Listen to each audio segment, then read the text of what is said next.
Hello and welcome back to the channel. So today we're looking to do something a little bit different. You can see here I'm already partway through an old outboard project. I wasn't really looking to show this one off on camera until I ran into a problem that I run into fairly frequently actually, which is that one of these coils here is burnt out and I'm not able to find a replacement. So hopefully today I'm going to show you what you can do about that and how you can hopefully get your old outboard running again even if you can't find the proper coil.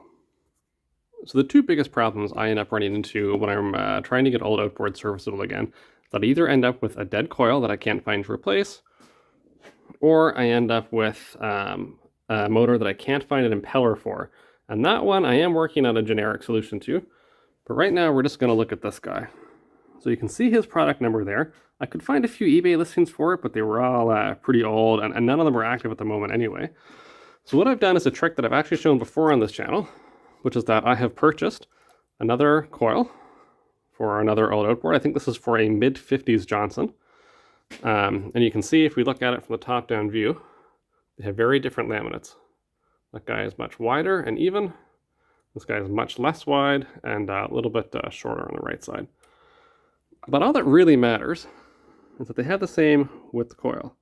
So that's about, I believe that is a 7/16, although I could be wrong. I'll put that on the screen. And that guy there is about the same size. So what we're going to try and do today is remove this old coil from its laminate, put the new coil, and this is really cheap by the way. You can find these for about $25 Canadian. So we'll put that on and we'll see if that gives us spark again. And if it does, then we'll have a running motor. Now obviously this coil doesn't look like or totally match up to our old coil and is likely to have some slightly different internal resistances and may produce a slightly different spark. However, we are talking about old outboards here. And just as an example of that, here's an outboard that I've got a video of on my channel. And we can see it's actually the exact same coil that I've got here, just a different manufacturer. And you can see that it's fitting on a laminate there just fine. And it is very different from this coil, which is actually original to the machine and has a much thicker laminate. So I had a smaller laminate that fit here from another old Spark machine, which actually you can just see there in the corner. So this motor is like a really good example of having two actually very different laminates and different coils, but it still produces good spark on both cylinders, enough to putt around and get a little bit of use out of your old motor. And I also know for a fact the internal resistance is, I believe it's about double in this one than it is in this one. So you do have some leeway to play with there. Of course, I can't guarantee this will work every time for every situation, but I've had really good luck with it so far. So we're going to go ahead today and see if we can save another outboard. Okay, so back over to our original outboard for a moment here. This is the coil and the laminate that we're going to remove. It's pretty simple to take them off. There's usually just, I'm not quite certain yet, you should be able to see it. There's one little wire right there. And here's our main spark plug wire. I'm probably going to replace the plug wire. It's looking pretty grody. I tested it out, it's okay, but I usually try and do those anyway. So this is pretty simple, but I'll show it to you anyway.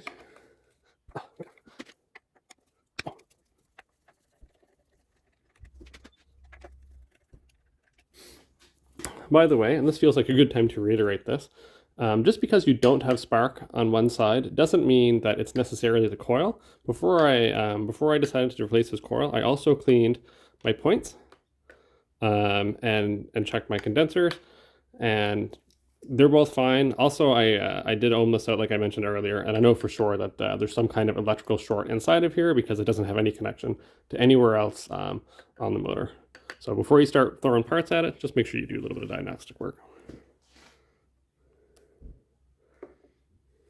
You see there, here's our wire. Okay, there's our spark plug wire.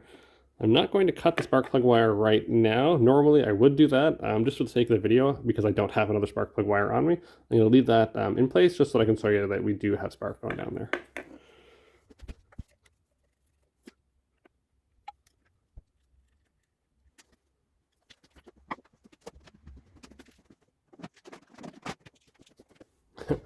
So even though one moment ago I said I wasn't going to cut this, I forgot that this was a solder type, so we are going to cut it.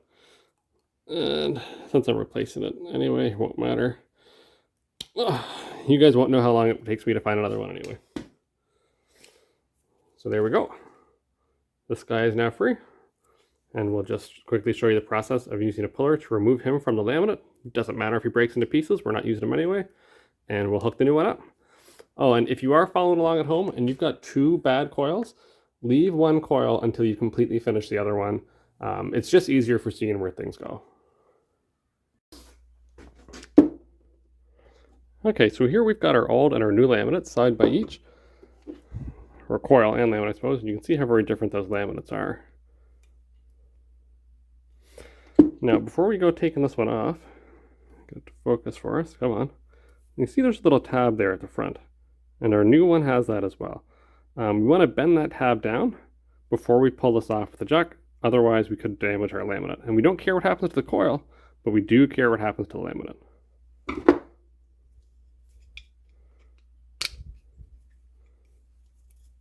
Might be able to do this with you there, I might not. Let's take a look. There we go.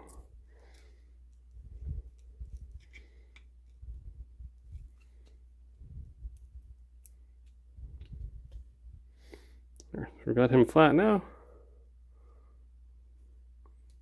And we should be able to pull him off. And I'm just using this 3-jaw puller. Nothing special. Oh, but I am, this is worth noting, these often come with this little pointed bit here. You don't want to have that on there when you pull this off because you could damage your laminate. It's very easy to peel apart by mistake. And you don't want to do that.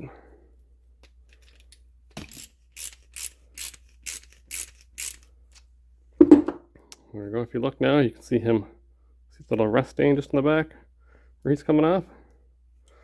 So I may have to reposition this a few times just to get it to go in there nicely.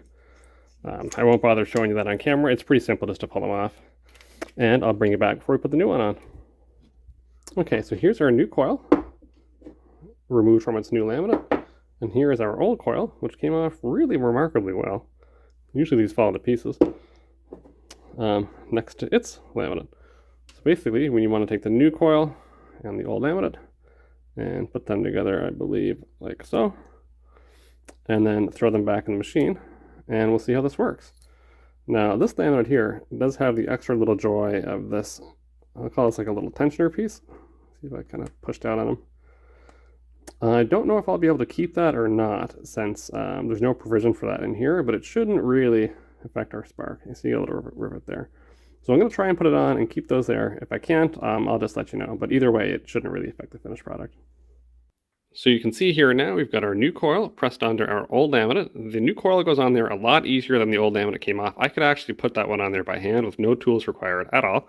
So that was nice and easy. The only thing you kind of got to look out for is just make sure that your spark plug wire exits on the correct side. If I had put this on the other way around, I wouldn't be able to use it. So that's just the only thing really that you have to keep in mind when you're putting that on there. So now we should be able to take this over to our motor and see if it gives us spark. So throwing the new coil laminate back in the outboard is really simple. It's just like taking it off. The only things to kind of keep in mind is that on our new coil, our wires exit at a slightly different spot than they did on our old one. You notice one actually exits from underneath. So just be careful when you're putting them on that you're not pinching the wires up against your outboard and accidentally grounding it out. Also, I happen to know just from experience from dealing with these particular coils before that this green guy is our ground and this guy wants to go to our condenser. But if you don't know where each coil goes, just take a look at your old one. Remember earlier I recommended leaving that on. That's why, just to give you a point of reference. So yeah, there should be no problem.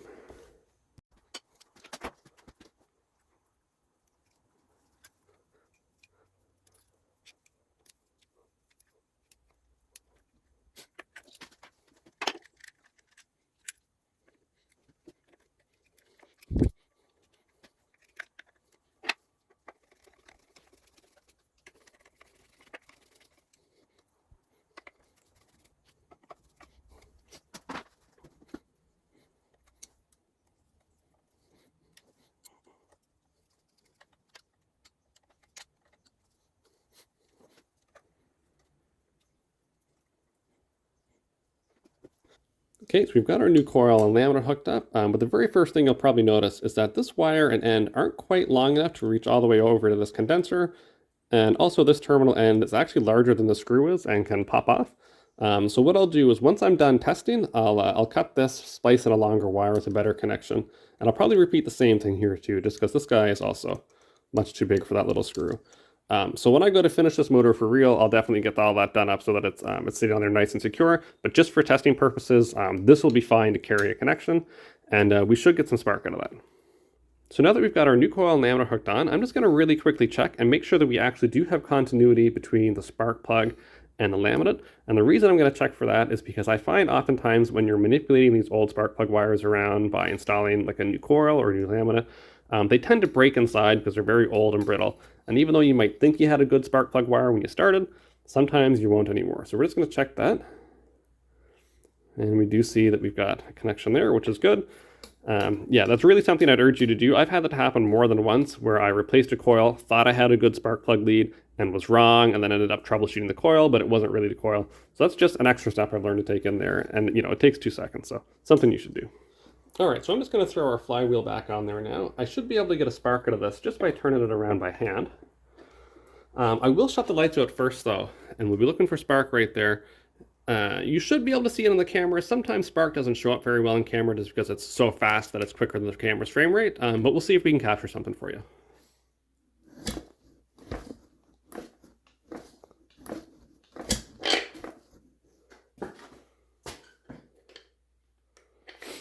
So I don't know if you're able to see that. I was certainly able to see it in person, and that spark to me looks just like the other one. I'll try and hook it up again just in case you didn't see it. But yeah, I mean, that's proof of concept there. That shows that we do have a good running spark. And this outboard, once put back together, should run now, no problems.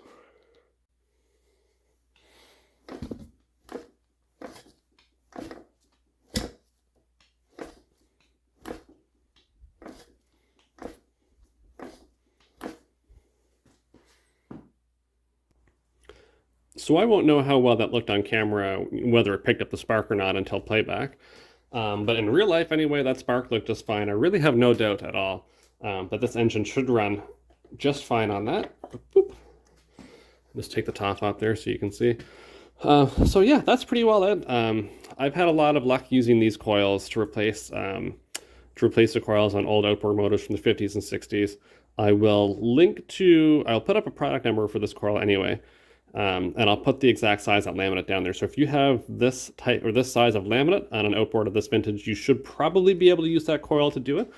The only thing that's ever given me problems is that sometimes, like I mentioned earlier, if I don't have the coil in the right spot on the laminate, I'll need to slide him back or forwards a little bit, and that gives me a better spark. So at the end of the day, that's generally all it takes to get spark back in an old outboard motor that has a bad coil. I really do find that these coils are the number one reason that I can't get these outboards to start, and they're also usually the number one reason that I get them so cheaply. And like I said, these are only about 25 bucks or so, these coils. As long as you know the dimension of your laminate, you should have no problem replacing it with a coil online for pretty cheap. And like I said, I've had really good luck with this. I've actually never had it fail, and I have done it a few times now since I've kind of clued into that. So while I can't guarantee it'll work for your case, it's worked well enough for me every time I've tried it, and I've got quite a few outboards now that I can putt around with and use or give away that before just would have been paperweights, because for a lot of these old outboards, you just can't find those coils anymore. So hopefully that was helpful to someone, and yeah, I'll see you in the next video.